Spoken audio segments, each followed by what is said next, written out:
मैं नेहा तिवारी और आप देख रहे हैं बातें यूपी की। बीते दिनों प्रधानमंत्री नरेंद्र मोदी ने मेरठ के सरधना में विश्व स्तरीय स्पोर्ट्स यूनिवर्सिटी की आधारशिला रखी। इस स्पोर्ट्स यूनिवर्सिटी की खासियत होगी कि उत्तर प्रदेश का पहला खेल विश्वविद्यालय होगा।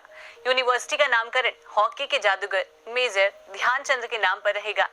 इसकी शुरुआत से उत्तर प्रदेश को खेल जगत में एक बड़ी सौगात मिलेगी। अब आपके दिमाग में सवाल जरूर होगा कि इस यूनिवर्सिटी के लिए मेरठ को ही क्यों चुना गया। तो सुन लीजिए, मेजर ध्यानचंद की कर्मस्थली है मेरठ। हॉकी के जादूगर मेजर ध्यानचंद मेरठ में 8 साल रहे। सेना में पंजाब रेजिमेंट की टीम की ओर से हॉकी खेलने वाले मेजर ध्यानचंद ने जापान के खिलाफ 5 गोल दागकर मेरठ की टीम को यादगार पल दिए। साथ ही मेरठ स्पोर्ट्स का हब भी है। वैसे एक जो सबसे खास बात है कि मेरठ में बनने वाले मेजर ध्यानचंद विश्वविद्यालय को बनाने में नागर शैली का प्रयोग किया गया है। क्या है नागर शैली, आइए बताते हैं।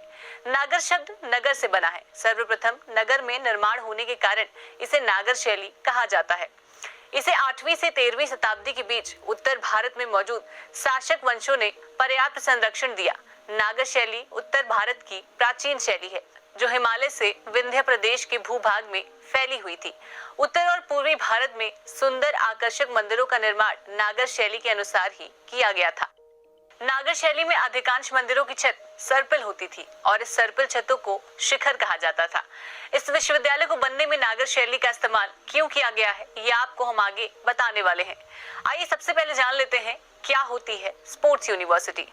जिस तरह आप बाकी फील्ड में graduation, post graduation, diploma, MPhil और पीएचडी आदि करते हैं, ठीक उसी तरह इस स्पोर्ट्स यूनिवर्सिटी में युवाओं को सभी तरीके के खेलों का प्रशिक्षण दिया जाएगा। साथ ही नेशनल और इंटरनेशनल प्रतियोगिताओं के आधार पर स्नातक की डिग्री दी जाएगी। अब आपको स्पोर्ट्स यूनिवर्सिटी के फायदे बताते हैं। आपको याद है, उत्तर प्रदेश का कोई भी खिलाड़ी किसी इंटरनेशनल कंपटीशन का जब हिस्सा बनता है तो उसकी शिकायत रहती है कि हमारी तैयारी अच्छे से नहीं हो पाई क्योंकि हमारे पास सुविधा अच्छी नहीं है, इसलिए हमें दूसरी जगह जाकर प्रैक्टिस करना पड़ता है।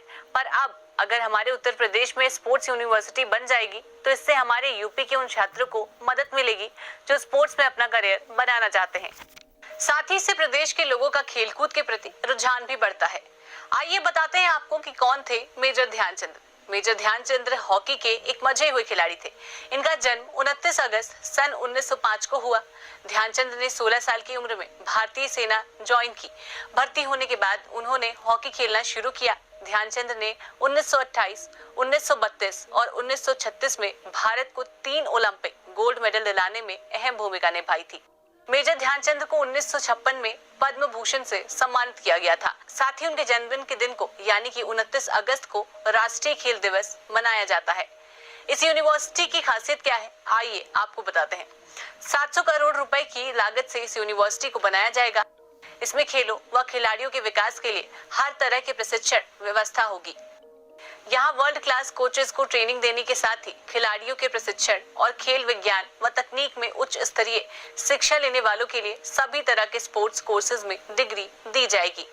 किस तरह होगी यूनिवर्सिटी, ये भी जान लेते हैं। इसके प्रवेश द्वार पर मेजर ध्यानचंद की एक बड़ी मूर्ति लगाई जाएगी। इस यूनिवर्सिटी की जो डिजाइन उपलब्ध कराई गई है उन पर नजर डालें तो इस यूनिवर्सिटी के अभी तक के बाकी खेल शैक्षणिक संस्थानों से अलग होने के कई कारण नजर आते हैं।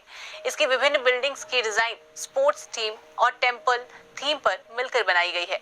इस बिल्डिंग के ऊपर हॉकी, फुटबॉल, शूटिंग आदि खेलों की आकृति रहेगी। इसके प्रवेश द्वार का डिजाइन तो विशेष तौर पर मंदिर जैसा ही रखा गया है। इसके प्रशासनिक भवन, लाइब्रेरी और स्टेडियम आदि को भी टेम्पल थीम जैसा डिजाइन किया गया है। शायद यही वजह है कि इसे प्राचीन नागर शैली से डिजाइन किया गया है। ये हैं कुछ अन्य विशेषताएं।